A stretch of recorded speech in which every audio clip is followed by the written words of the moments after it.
We are now on Wednesday, January 13th of week 20. All right, so you're looking at these choices of tables, and so which table represents the values of A and B such that when you put B in this position, does it equal the A number divided by 4? So we're going to write down this formula or this equation, and we're just going to try even the first one. So if I put in the place of A, I put 15 divided by 4, does that equal 60? Is that true? Well, 15 divided by 4 will only go 3 times, and then is this true? Absolutely not. All right, so now we're going to do it again, and we're going to go use the same formula. This time we're going to try in the place of A, we're going to put 12. And they're saying then B would equal 16. Is this true? Well, 12 divided by 4 is only 3. Is this true? Absolutely not true. Okay, start with the formula again. This time, let's go with the numbers they had. They said if A is 10, you see that? If A is 10, if A is 10, 10 divided by 4 is like 2 2/4. So is this 6? Nope. I sure hope it's the last one that works. Okay, go with the formula again. B equals A divided by 4. Go in and replace A with 36. 36 divided by 4, does that equal 9? Is that true? 9 equals 9? Yes, good. It has to be D that works. You see all of this proof right here? Now, I would be writing it down below or somewhere so I had proof, because you know how it is that when you don't have proof, it's a -5. So you need to be writing what I'm writing. All right, the next one talks about Terrence and Dave. They're working on a project together. If they bought a pack of 75 index cards and shared them equally, Terrence and Dave were working together. They bought a pack of 75 index cards and shared them, divided them equally among the two of them. How many index cards will each of them have, and how many index cards will be left over? All right, so let's go ahead and work it out. 75, which is divided by 2. We always drop this one in the house.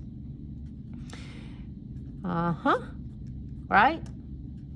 2 will divide into 15 7 times with a remainder of what? You're interpreting the remainder. So 37 with 1 left over. There it is, right there. Bing, bing, bing. The very first one. Next problem. Each square on the grid represents 100th of it. What is the sum of the shaded part of both grids? So we're going to use our T chart. Find somewhere where we can, you know what? I might even do it right here. So I have it right here on my paper on the front. All right, so this one, 10, 20, 30, 40, 1, 2. That's 42 hundredths. Why didn't I write it over on this side? Because it's 42 out of 100. It already told you that each one of these represents a 100th of it. Okay, so now you have 1, 2, 3, 4, 5, 6, 7, 8. 8 hundredths. So how do you write 8 out of 100? 8 hundredths. Just what it says. The 8 has to go in the 100th spot. If you put the 8 in that first place, it's like 8 tenths. That's where almost all of it would be shaded. So be careful with that. So now, and then what's going to happen when we add? Okay. 2 plus 8 is 10, and we're going to regroup. And so that makes decimal point 50. Well, do they have a decimal point 50? Don't go trying to pick number C or letter C, because this is like 50 cents or 50 hundredths, right?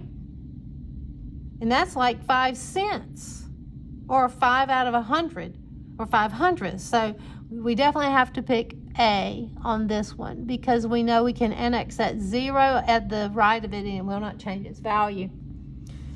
All right, last one for Wednesday. It says this figure is shaded to represent the number 1. The whole thing is shaded 1. Which of the following numbers is represented by the shaded figure below? All right, so how much is this? This would be worth a whole. Now what would this be? Well, I can count 1, 2, 3, 4, 5, 6 out of 1, 2, 3, 4, 5, 6, 7, 8. So if I wanted to give this a fraction name first, that would be 6/8, wouldn't it? Well, I don't see anything down here, and don't pick that 68 because it's not the same thing.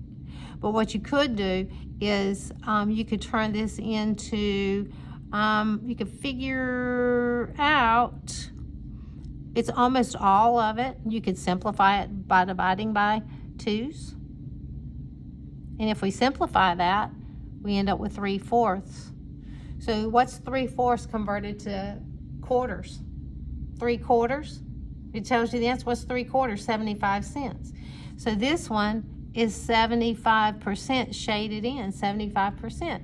So now we can think of it like this. You've got the 1 which goes over in the whole number spot, 1 and 75 hundredths.